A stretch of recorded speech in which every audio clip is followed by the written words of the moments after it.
میرے لورز بھی ہیں، میرے ہیٹرز بھی ہیں. یہ عزت اللہ کی طرف سے ہے. کسی کی ذلت ہے تو وہ اللہ کی طرف سے ہے. ان کے لیے ضرورت ہے کہ نوک نوک کہ ہم نے جو کچھ بھگتنا تھا، جو کچھ بیڈ ٹائم جو بھی ہم نے دیکھنا تھا وہ دیکھ چکے ہیں.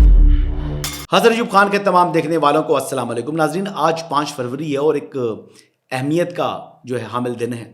اہمیت اس لیے کہ آج ہم اس کو اظہار یکجہتی کشمیر کے طور پر دنیا بھر میں اس کو منایا جاتا ہے.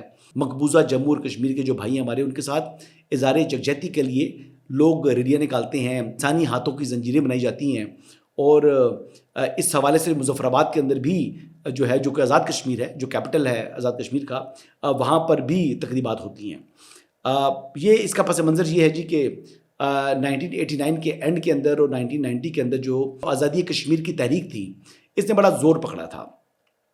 اور اس وقت جو اپوزیشن لیڈر تھیں محترمہ بے نظیر بھٹو صاحبہ نے، انہوں نے یہ پرپوز کیا تھا، اور نواز شریف صاحب پرائم منسٹر پاکستان تھے، تو پھر انہوں نے کہا تھا بے نظیر صاحبہ نے کہ ایک دن مختص کیا جائے جس دن کو کشمیریوں کی جو آزادی کی جدوجہد ہے اس کے نام کیا جائے. تو یہ بیسیکلی ہمارے جو کشمیری بھائی ہیں، ان کی جو آزادی کی تحریک ہے اس کی تعظیم کے لیے اور اس کی حمایت کے لیے یہ دن مختص ہے. اور مولانا فضل الرحمان صاحب بھی اس حوالے سے بڑے ایکٹیو رہے جب بطور کشمیر کمیٹی کے جو چیئرمین تھے.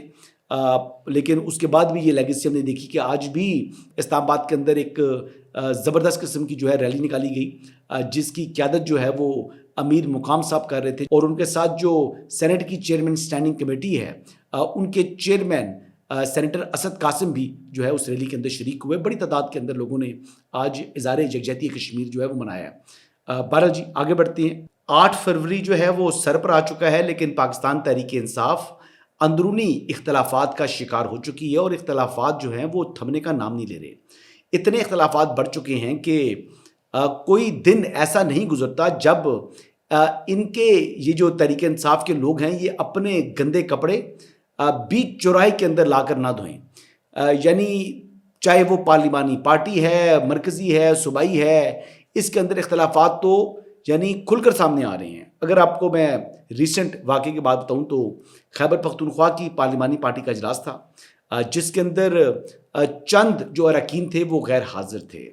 اب غیر حاضری جو ہے وہ یقینی طور پر لوگوں کے حلقے کے اندر بھی کام ہوتے ہیں، کئی لوگوں کی ذاتی نجی مصروفیات بھی ہوتی ہیں، کوئی یعنی غمی شادی ہوتی ہے، کوئی بیماری ہوتی ہے، کوئی 100 وجوہات ہوتی ہیں، کوئی انسان ہے مطلب مصروف ہو سکتا ہے. تو جو اراکین شریک نہیں ہوئے ان کی جو ہے ایک قسم سے سرزنش سہیل آفریدی صاحب نے کروائی اپنے کوآرڈینیٹرز کے ذریعے. اب محمد ریاض نام ہے کوآرڈینیٹر صاحب کا، وہ جناب ایک جو پارلیمنٹیرینز ہیں، جو صوبائی پارلیمانی پارٹی ہے، اس کے واٹس ایپ گروپ کے اندر اس وجہ سے شامل ہیں کہ کیونکہ وہ سہیل آفریدی کے کوآرڈینیٹر ہیں. وہ گروپ میں تحریر کرتے ہیں کہ عدم حاضری ناقابل برداشت ہے اور نہ آنے والوں کے خلاف کارروائی ہوگی. یہ جب میسج انہوں نے کیا تو اس کے اوپر بہت سے جو ایم پی اے صاحبان تھے وہ برہم ہو گئے. انہوں نے کہا کہ تم ہوتے کون ہو یہ سوال کرنے والے، اور تم کس حیثیت سے ہم سے یہ سوال کر سکتے ہو. اب ظاہری بات ہے وہ حیثیت تو اس نے بتائی نہیں، لیکن وہ سہیل آفریدی کا کوآرڈینیٹر ہے. اب ظاہری بات ہے سہیل آفریدی کا کوآرڈینیٹر جو ہے وہ خود کو اراکین صوبائی اسمبلی سے زیادہ معتبر سمجھ رہا ہے، اور ان کہہ رہا ہے کہ ان کے خلاف کارروائی ہوگی. یہ اگر ڈسپلن ہے پاکستان تحریک انصاف کے اندر، اور یہ اگر ان کے اراکین صوبائی اسمبلی کی حیثیت ہے ایک کوآرڈینیٹر کی نگاہ میں یا ایک چیف منسٹر کی نگاہ میں، تو پھر اس جماعت کا اللہ ہی حافظ ہے. بالکل جی وہ غیرت مند ہیں پشتون. آپ کو معلوم ہے کہ وہ کسی کی اس قسم کی گری ہوئی بات جو ہے وہ برداشت نہیں کی، اور جیسے بتایا جاتا ہے کہ وہ داوڑ کنڈی صاحب ہیں، انہوں نے بہت زیادہ ناراضگی کا اظہار کیا ہے. تو بجا کیا ہے جی، بالکل ٹھیک کیا، اور وہ انہوں نے بالکل درست اقدام کیا. ان کی جگہ کوئی بھی عزت مند اور غیرت مند آدمی ہوگا تو وہ ایسا ہی عمل کرے گا. بہرحال کچھ دن پہلے آپ نے یہ بھی دیکھا تھا کہ شاہد خٹک صاحب جو جناب انہوں نے بھی پارلیمانی پارٹی کے اندر یہ بات کی تھی کہ ہم خیبر پختونخوا کے عوام نے ہمیں مینڈیٹ دیا ہے اور ہم اس کو وہاں پر سڑکوں کو بند نہیں کریں گے، شاہراہوں کو بند نہیں کریں گے، راستے کو بند نہیں کریں گے، کیونکہ ہم اپنے ہی لوگوں کو کیوں تکلیف پہنچائیں. اس کے اوپر اب پاکستان تحریک انصاف کہہ رہی ہے جی کہ ہم نے بھی اس متعلق فیصلہ نہیں کیا، فیصلہ میرے خیال سے 9 فروری کو کریں گے، کیونکہ احتجاج تو 8 فروری کا ہے۔ آپ یقین کریں کہ تحریک انصاف کو یہ بھی معلوم نہیں ہے کہ یہ پہیہ جام ہے، یہ لاک ڈاؤن ہے، یہ شٹر ڈاؤن ہے، یہ کیا احتجاج ہے، اور یہ اگر ناکام ہوگا تو اس کی ذمہ داری تحریک انصاف کے اوپر آئے گی، کیونکہ ویسے تو لفاظی کے اندر یہ کال جو ہے وہ تحریک تحفظ آئین پاکستان کی ہے، لیکن تحریک تحفظ آئین پاکستان کچھ بھی نہیں ہے، حقیقت میں یہ پاکستان تحریک انصاف ہی ہے۔ اور کیونکہ عمران خان صاحب کا ڈسٹرسٹ تھا اپنی پارٹی کے اوپر، تو انہوں نے اپنی پارٹی سے کسی شخص کو قومی اسمبلی میں یا سینٹ کے اندر leader of the opposition nominate نہیں کیا یا نہیں بنایا، تو اس وجہ سے اب محمود خان اچکزئی اور علامہ راجہ ناصر عباس صاحب جو کہ 2 ہی لوگ ہیں تحریک تحفظ آئین پاکستان میں، تو وہ بن کر وہ خود ہی جناب اس میں آ گئے ہیں، اور وہ اب یہ احتجاج کی کال دی ہوئی انہوں نے 8 فروری کی۔ تو ابھی تو یہ واضح ہو چکا ہے کہ یہ 8 فروری کی جو کال ہے یہ ناکام ہو چکی ہے، لیکن تحریک انصاف نے کل سے یعنی گزشتہ روز سے یہ اپنا منجن بیچنا شروع کر دیا ہے جی کہ کریک ڈاؤن ہو رہا ہے جی، ظلم کے پہاڑ جو ہے وہ گرائے جا رہے ہیں ہمارے کارکنان کے اوپر، ایم پی او کے تحت گرفتاریاں ہو رہی ہیں، یعنی مینٹیننس آف پبلک آرڈر کے تحت جو ہے یہ کارروائیاں ہمارے لوگوں کو، سینکڑوں کارکنان کو انہوں نے گرفتار کر لی ہے۔ بھائی آپ تو شٹ ڈاؤن کہہ رہے ہیں، لاک ڈاؤن کہہ رہے ہیں، کہ آپ کہہ رہے ہیں کہ لوگ باہر نہ نکلیں، تو وہ آپ کے کارکنان کو کیوں گرفتار کریں گے؟ مطلب ان کی لاجک بھی الٹی ہے کہ ہمارے کارکنان کو گرفتار کر دیا گیا سندھ میں اور پنجاب کے اندر۔ پنجاب کے اوپر تو اس وقت بسنت کا جو ہے نا وہ بھوت سوار ہے، پنجاب کے اندر تو لوگ جو ہے وہ اس وقت سارا فوکس ان کا جو ہے وہ بسنت کے اوپر ہے۔ اور میں آپ کو یہ بتاؤں کہ نہ صرف کراچی اور دیگر علاقوں سے، ملک بھر کے دیگر دور دراز علاقوں سے لوگ بسنت منانے کے لیے آ رہے ہیں، بلکہ آج عظمہ بخاری صاحبہ فرما رہی تھی کہ اس وقت کراچی سے لاہور کی تمام فلائٹس بک ہیں جی، اور ایک سیٹ بھی اس کے اوپر اویلیبل نہیں ہے۔ نہ صرف کراچی سے لوگ لاہور آ رہے ہیں، بلکہ پاکستان کے مختلف کونوں سے لوگ لاہور کا رخ کر رہے ہیں، کیونکہ ایک بڑا فیسٹیول ہے۔ اس میں جی ایک چیز میں اہم آپ سے یہ بات کرنا چاہ رہا ہوں کہ یہ بسنت جو ہے نا یہ 20 سال کے بعد آ رہی ہے۔ ابھی میری بات ہو رہی تھی، میرے دوست ہیں، کلاس فیلو ہیں، کراچی میں پوسٹڈ ہیں، آرمی کے اندر ہوتے ہیں، تو وہ کہہ رہے تھے کہ ان کے چچا برطانیہ سے خصوصی طور پر اس بسنت کے لیے پاکستان آئے ہیں۔ تو نہ صرف پاکستان سے بلکہ مختلف ممالک سے بھی لوگ آئے ہیں، اور بسنت کی جو رنگا رنگ تقریبات ہیں اس وقت اگر ہم دیکھیں تو ٹویٹر کے اوپر بھی سب سے زیادہ ڈومینیٹ کرنے والی چیز جو ہے وہ بسنت ہے۔ سنگرز نے اپنے گانے بنا لیے ہیں بسنت سے متعلق، اور میں آپ کو یہ بتاؤں کہ اس وقت ایک چھت 3 لاکھ روپے کرائے سے لے کر جو ہے وہ 1 کروڑ روپے تک جو ہے وہ کرائے پر جا رہی ہے۔ کچھ ڈپلومیٹس ہیں، کچھ بڑی ملٹی نیشنل کمپنیز ہیں، انہوں نے یہ چھت کرائے پر لے لی ہیں، کیونکہ اصل تو جو بسنت ہے وہ اندرون شہر کے اندر ہے، اور اندرون لاہور کے اندر چھوٹی چھوٹی جگہیں ہیں۔ میں آپ کو بتا رہا ہوں کہ میرا ایک دوست ہے، اس کو بھی 5 لاکھ روپے کی آفر ہوئی ہے، اور اس نے اپنا چھت دینے سے انکار کر دیا۔ چھوٹا سا پلازا ہے، کوئی 3-4 مرلے کا پلازا ہے ان کا۔ بہت سی جگہوں کے اوپر لوگوں نے سولرز لگائے ہوئے ہیں، اور کئی لوگوں نے اب بسنت کی وجہ سے سولر سسٹم اپنا اتار دیا جی، پلیٹس اتار دی ہیں کہ ہم نے بسنت بنانی ہے۔ اور یہ بھی معلوم ہوا ہے کہ 300 ایسی بلڈنگز جن کا سٹرکچر کمزور تھا، پنجاب گورنمنٹ نے ان کو جو ہے وہ کینسل کر دیا ہے کہ وہاں پر وہ بسنت نہیں منا سکتے۔ اور اس کے علاوہ جہاں پر بھی بسنت کی سیلیبریشنز کے لیے تو ایک قسم کے جو بیان حلفی بھی لیے جا رہے ہیں پنجاب حکومت کی طرف سے، بڑی ویجیلنٹ ہے پنجاب حکومت، وہ جا رہی ہے اور جا کر لوگوں سے سائن کروا رہی ہے کہ بھائی کوئی غیر اخلاقی سرگرمی نہیں ہوگی، بسنت کو انہی SOPs کے ساتھ ہمیں منانا چاہیے، اور جو وائلیشن کریں گے وہ بھی قانون کی گرفت میں آئیں گے۔ پتنگیں آزاد ہوں گی جی، چھتوں کے اوپر لوگ چڑھیں گے، پتنگیں اڑائیں گے، لیکن میرے کپتان کے ہاتھ میں پتنگ نہیں آئے گی۔ میرے کپتان کے ہاتھ جو ہیں وہ کرپشن سے رنگے ہوئے ہیں، ان کے ہاتھ پر لکھا ہوا ہے کہ وہ کرپٹ ہیں، عدالتی فیصلے کہتے ہیں کہ وہ کرپٹ اور چور ہیں، تو اسی وجہ سے وہ اڈیالہ کی سلاخوں کے پیچھے ہیں۔ اب پتنگیں آزاد اور کپتان اڈیالہ میں، بس یہ بھی ہونا تھا، کیونکہ قوم کو جھوٹے نعرے اور دعووں کے ساتھ انہوں نے ہوا میں اڑا دیا تھا۔ تو پھر اللہ تعالیٰ کا حکم یہی تھا کہ اس 20 سال کے بعد جو بسنت آ رہی ہے اس میں میرے کپتان جو ہیں وہ اڈیالہ جیل کے اندر ہی اپنا جو ہے نا وہ دل کے اندر ہی بسنت مناتے رہیں۔ اللہ کرے، ویسے تو بڑا خوشی کا تہوار نظر آ رہا ہے، لیکن مجھے لگ رہا جس طرح ہماری ماضی کے اندر جس طرح ہوا ہے تو خدشہ دل کے اندر موجود ہے کہ اللہ نہ کرے کوئی اموات ہوں.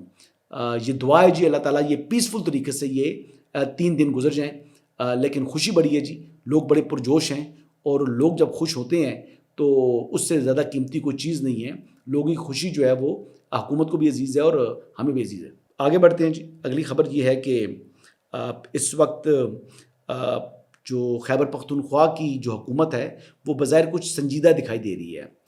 پروونشل ایپیکس کمیٹی کا اجلاس ہوا ہے جس کے اندر کور کمانڈر پشاور انہوں نے شرکت کی ہے. نہ صرف کور کمانڈر پشاور نے شرکت کی ہے بلکہ ان کے ساتھ چیف سیکرٹری بھی تھے جی, اور اس کے علاوہ آئی جی جو ہے خیبر پختونخوا بھی موجود تھے. یہ بڑا امپورٹنٹ تھا اجلاس. اس میں اجلاس میں جو ہے وہ شہدا ہیں جو دہشت گردی کے خلاف جنگ ہے ان کو خراج عقیدت پیش کیا گیا جی. اور بیسکلی جو فتنہ الخوارج ہیں جو کہ تحریک طالبان پاکستان ہے, ان کے خاتمے کے حوالے سے ایک جامع حکمت عملی جو ہے وہ ترتیب دینے کے حوالے سے بات چیت ہوئی ہے جی, اور اس پر غور کیا گیا ہے اور فیصلہ کیا گیا ہے کہ اس میں کہ دہشت گردی کے خلاف کامیابی کے لیے سیاسی جماعتوں, عوام, معززین اور وفاق کے ساتھ مل کر مکمل ہم آہنگی کی ضرورت ہے. اب یہ پروونشل ایپیکس کمیٹی کا اعلامیہ ہے جس کے اندر سہیل آفریدی صاحب شریک تھے, جو کہ اچھی بات ہے. اور حکومت کے پی کے تمام وسائل بروکار لاتے ہوئے متاثرہ علاقوں کو ماڈل گڈ گورننس اضلاع میں تبدیل کیا جائے گا, اور خصوصی ترقی اور سماجی پیکیجز دیے جائیں گے. عارضی نقل مکانی کرنے والوں کی بحالی اور باعزت واپسی یقینی بنائی جائے گی. اور جو چیف منسٹر نے انہوں نے اس میں گفتگو کرتے ہوئے کہا ہے کہ جی امن ہماری اولین ترجیح ہے, اور ان کا یہ ہم سب کی مشترکہ جنگ ہے اور اسے مل کر ہی جیتا جا سکتا ہے. یہ سہیل آفریدی صاحب نے بڑی دانشمندی کا ثبوت دی ہے, تو آئی مسٹ اپریشیٹ جو انہوں نے بات کی. اور دوسری طرف اگر ہم بات کریں تو پرائم منسٹر پاکستان نے بھی فیڈرل کیبنٹ کے اندر جو ہے گفتگو کرتے ہوئے انہوں نے کہا کہ ملاقات ہوئی ہے اور ایک اچھا جو ہے وہ ایک ریلیشن بلٹ اپ ہو رہا ہے. اور پرائم منسٹر نے اس امید کا بھی اظہار کیا, انہوں نے کہا جی کہ جس طریقے سے پورے پاکستان کی ترقی ضروری ہے اسی طرح خیبر پختونخوا کی ترقی کے لیے بھی, وہ بھی ان کا اتنا ہی صوبہ ہے, اسی طریقے سے اس کی ترقی کے لیے بھی وفاق اور صوبہ مل کر جو ہے وہ کوشش کریں گے. تو یہ ایک اچھا تاثر بنا ہے 2 دن کے اندر, اور میرے خیال سے دعا کی جانی چاہیے کہ یہ کامیابی سے جاری رہنا چاہیے. پرائم منسٹر نے جو الفاظ کہے ہیں وہ بھی ہم آپ کو سناتے ہیں. میرے پاس تشریف لائے تھے چیف منسٹر کے پی, اور ان کے ساتھ میری بڑی اچھی گفتگو ہوئی. میں نے ان کو جس دن وہ ان کا انتخاب ہوا تھا اسی دن میں نے ان کو فون کیا تھا اور کہا تھا کہ وفاق آپ کے ساتھ پوری طرح تعاون کرے گا, چاہے آپ کا کسی بھی پارٹی سے تعلق ہو. وہ بات کی بات ہے, پہلے پاکستان ہے. یہ پرائم منسٹر کی گفتگو آپ نے سن لی جی, تو یہ اچھی بات ہے جی, یہ خوش آئند ہے. آگے بڑھتے ہیں جی. اب ایک اور آپریشن جو کہ اس وقت بلوچستان کے اندر ان پروگرس ہے, جس کا پہلا فیز مکمل ہو چکا ہے, اس کا نام ہے رد الفتنہ. اس کے اندر جو پہلا جو فیز تھا اس کے اندر 216 جو فتنہ ہندوستان کے دہشت گرد تھے انہیں جہنم واصل کیا گیا ہے. اب اس کا سیکنڈ فیز سٹارٹ ہونا ہے جی. اور اس کے علاوہ اگر امپورٹنٹ بات کی جائے بلوچستان سے متعلق کی تو گزشتہ روز فیلڈ مارشل سید عاصم منیر جو ہیں انہوں نے بلوچستان کا دورہ کیا ہے. وہاں پر جا کر انہوں نے زخمیوں کی عیادت کی ہے اور ان کو بریفنگ دی گئی ہے, اور بریفنگ بھی انہوں نے لی, اور انہوں نے واضح اور 2 ٹوک انداز میں بات کی ہے کہ انہوں نے کہا جی کہ کسی بھی بہانے سے تشدد اور دہشت گردی کو جائز قرار نہیں دیا جا سکتا. اور انہوں نے کہا جی کسی دہشت گرد اور اس کے سہولت کار کو نہیں بخشا جائے گا.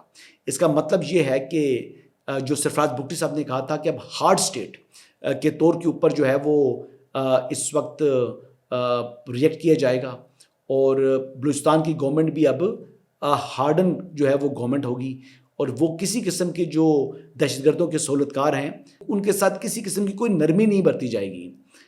یہ کہہ دینا جی کہ ہمارے علم میں نہیں ہے, ایسی بات نہیں ہے. جن لوگوں نے گورنمنٹ کو اطلاع نہیں دی کہ ان کے لوگ اس وقت BLA, BLF یا براس کا حصہ ہیں, تو پھر ان لوگوں کے خلاف بھی کارروائی ہوگی, ان کو بھی نارمل زندگی گزارنے نہیں دی جائے گی. یہ ہارڈن اسٹیٹ ہے, اور یہی اس وقت ریاست پاکستان کا فیصلہ ہے, کیونکہ دہشت گردی کو جڑ سے جو ہے اس کو ہم نے اکھاڑ باہر پھینکنا ہے. یہی اس وقت تک کی تفصیلات ہیں جی. انشاءاللہ کل دوبارہ آپ کی خدمت میں حاضر ہوں گا. اجازت دیجیے گا. اللہ حافظ.